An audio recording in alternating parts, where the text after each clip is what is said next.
কর্মীর উপরেই আক্রমণ, সদলীয় আর জোহর বর্ণালীটার মানে এই গতকালকের ফলাফল ঘোষণার পরে না, আগের থেকেই ওর লগে আগের থেকে হেরে মানে শুরু হয়ে গেছে। দেখেন এই ছেলেটাকে কিভাবে তারা কালকে অত্যাচার করছে, তার ঘরের মধ্যে তার প্রেগনেন্ট তার মিসেস যেমন তো মারছে, তার বাবারে বয়স্ক 80 বছর বয়স্ক বাবারে মতো তারা ছাড়ছে না। এই চন্দ্রপুরের ননকই একটা, এই হীরকগুতি নাথ, এরকম কয়েকটা আছে। এই কেন একটা, এটা নাম কিটা, হ্যাঁ, কঙ্কন চৌধুরী, তারা বাড়ি করে হামলা চালাইছে। এই বিজেপি কইয়া তারা অপরাধ করছে। হে একজন বিজেপির পাপলু কইয়া একজন, হে একজন কাউন্সিলর, যুব মোর্চার প্রেসিডেন্ট। কিভাবে কাজ করছে দলের লাগিয়া নিজ স্বার্থ ভাবে, এইভাবে তার উপরে আক্রমণ করছে। তারা বাড়ির মধ্যে ইয়াত বারে বারে বোম মারতেছে, ইও মারতেছে। আর সিপিএম তো মনে হয় একটা ভালো থাকলো না। কিভাবে না পারতে সহ্য করতে, যখন দেখছে তার বাবার, তার কারণে তার বাবার অপমান হইতেছে, বাবার পিঠা খাইতে লাগছে, তখন তো এই সুসাইড অ্যাটেম্প করছে। সবাই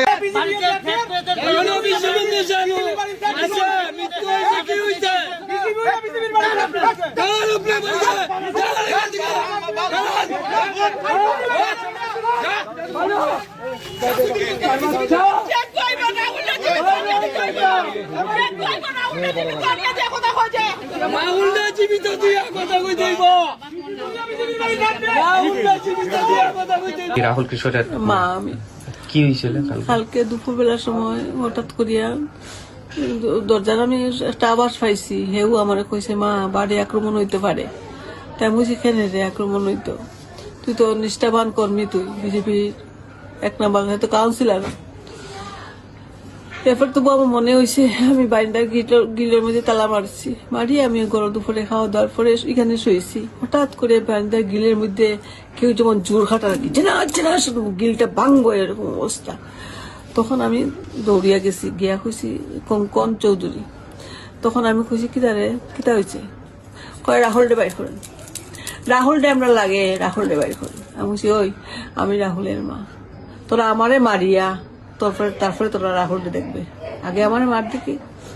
এরপরে আইসি আরো নন, হীরক আর পাপলু পুরকাইস্ত, এরা 7 জনকে চিনছি, তারা 7-8 জন আসলো টোটাল, সব আইসে। আইসারি রাহুল তো যাতা মন্দরে আপনি কুলাঙ্গা সন্তানের জন্ম দিচ্ছেন, আপনি কুসন্তানের মা, ইচ্ছা তো ওই রে বাবা, আমি কুসন্তানের মা, আমি কইরাম তার লগে আমি কোনো ধরনের উগ্রতাত গেছি না, কারণ আমার বিপদ। তোরাও তো আমার সন্তান, ওই আমার সন্তানটার কোনো ক্ষতি করিস না তোরা, শুধু তোর কাছে আমি এমনি রাজ্য করছি, তোরা আমার সন্তানের কোনো ক্ষতিটা করিস না, তোরা আমার সন্তানটার ক্ষতি তোরা করিস না, আমার সন্তানটাকে তোরা বাঁচতে দিস। তোর যে অবস্থা দেখলাম, তোর কাছে আমার অনুরোধ। এই কথা কইছি পরে আপনার ফুলা চরিত্র নেই, সে কিতা কিতা কইয়া বাজে বাসা, কিতা বাসায় মুখে দিয়ে যাও, এত বাজে বাসায় গালাগালি করছে। পরে তারপরে হেরা গেছে কি, পরে আমি আবার গিলো তালা দিয়ে যখন আমি ঘরে ঢুকছি, তখন রাহুল আমার সামনে দাঁড়িয়েছে। রাহুল আমার সামনে দাঁড়াইয়া কইছে মা আজকে আমার কারণে মা তোমার এত অপমান করে গেল। আমি কইছি দূর, সন্তানের লাগে মা যদি আরো কত অপমান যদি সহ্য করার লাগে বাবা কর্ম, তবু আমার সন্তানের যেন কেউ কোনো ক্ষতি না করে, তুই তা চিন্তা করিস না। আমার যে মনে লাগছে এটা আমি এর বুঝতে দিছি না, এর আদর করিয়া কইছি, তা কিচ্ছু না। আমার সন্তানরা কেউ আমার সামনে আঘাত করতে পারতো না, এটা যতদিন আমি বাঁচিয়ে আছি আমি রক্ষা করে যাইব, তুই তা চিন্তা করিস না গো মা। আজকে আমার লাগে তোমার কি সমস্ত কথাবার্তা তারা কইয়া গেছে। এই ঘটনাটা কিন্তু দিনের বেলায় হয়েছে, রাত্রে কি আবার ঘটনা আপনাদের রাত্রে বোম টম ফুটাইছে, গিলা দড়ি টানাটানি করছে, রাত্রে তো আমরা বাইরেছি না, এও আমরা বাড়িতে দিছি না, তবু আমরা উঠিয়ে পড়তাম। এই ঘটনাটা যে দেখছিলাম মানে কটা নাগাদ হয়েছে এই যে ঘটনাটা? রাত্রেটা তো 2টা-2:30 হ্যাঙ্গিং অবস্থায় আপনারা দেখছেন?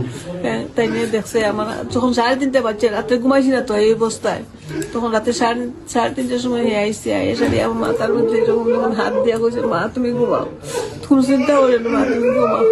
এরপরে আমি কইছি, এরপরে হে যখন মাথা দিছে আমার খিতে জানি হয়েছে, খুব ঘুমে ধরে দিছে। আমার সামনে বহুত দিন ধরে এরকম টোন্টিং বা বহুত কিছু চলে, বহুত দিন ধরে চলে। হে গড়াইয়া কইতো, আমি বুঝতাম এর যদি একটা কষ্ট আমারে কইতো কিতা হইব ও, কিতা হইব।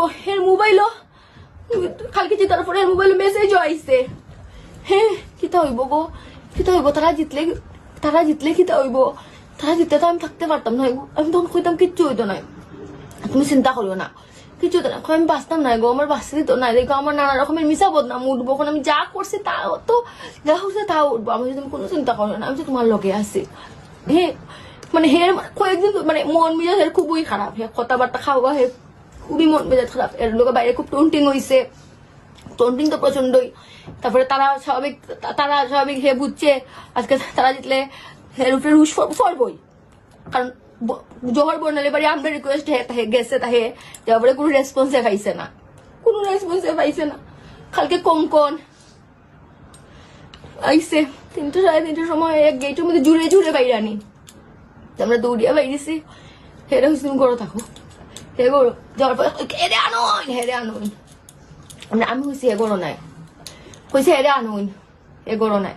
তারপরে হাই না আমার বৌমা শুনো, ফার্স্টে কইছে কোন হের বইনের লগে রাহুলে গাড়ির মধ্যে বাজে কাজ করছে, তিথি বাজে কাজ করছে। তারপরে হে বাটফার বেইমান হে লোককে থাইন বাকিটা আমার শাশুড়ি মেয়ে বাকিটা কইতে পারবা, হে কুলাঙ্গার হে বেজন্মা, আমার কেমনে কইতাম কই কঙ্কন টাইটেল কি জানো? চৌধুরী। পাপলু আসলো, পাপলু পরে আইসে ঠিক আছে, কিন্তু পাপলু আসলো, তারা 6-7 জন আসলো।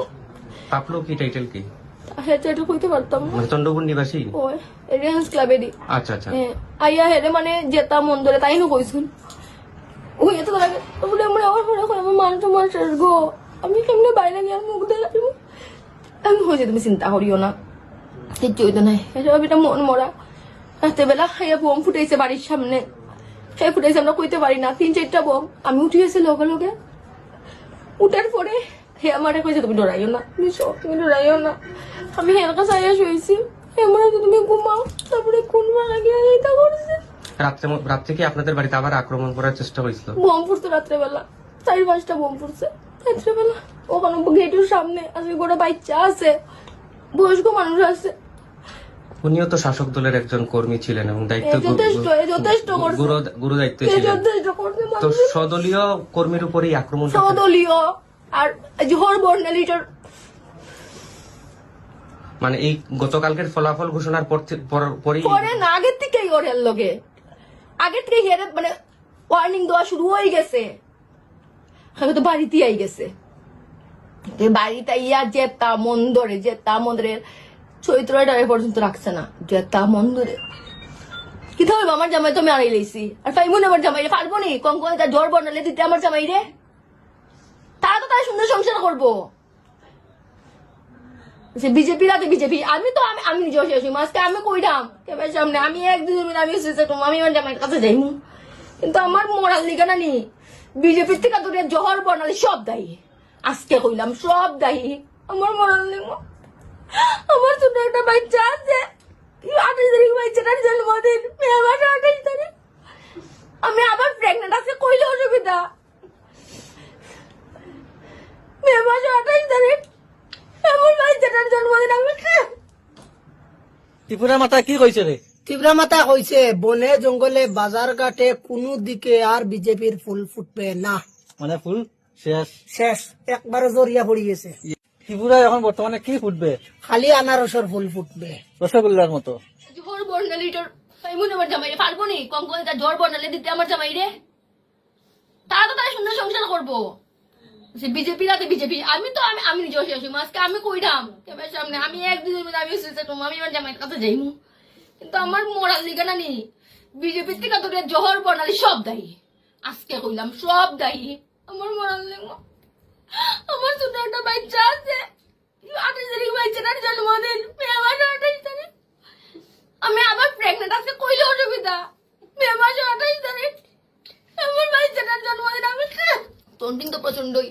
তারপরে তারা স্বাভাবিক হে বুঝছে আজকে তারা জিতলে হের উপরে রুশ ফরবই, কারণ জহর বর্ণালী বাড়ি আমরা রিকোয়েস্ট গেছে তাহে তারপরে কোনো রেসপন্সে পাইছে না, কালকে কঙ্কন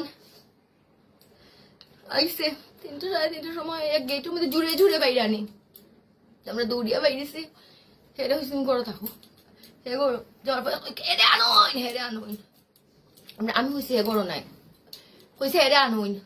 মমতা বন্দ্যোপাধ্যায় পদত্যাগ করলেন না, তাহলে সংবিধানের নির্দিষ্ট ধারা অনুযায়ী ওনার বিরুদ্ধে ব্যবস্থা নিতে পারে নির্বাচন কমিশন।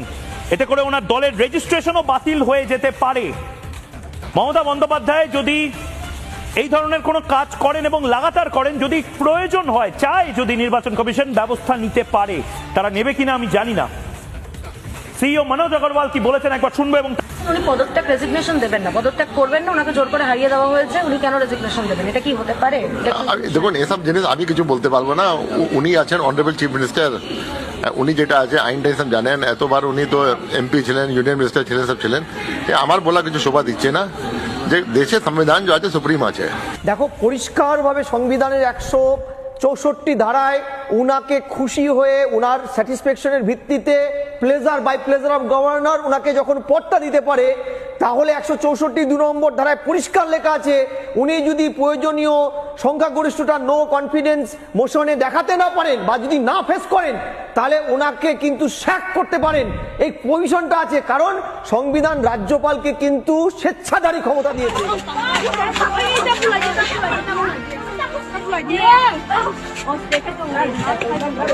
Problem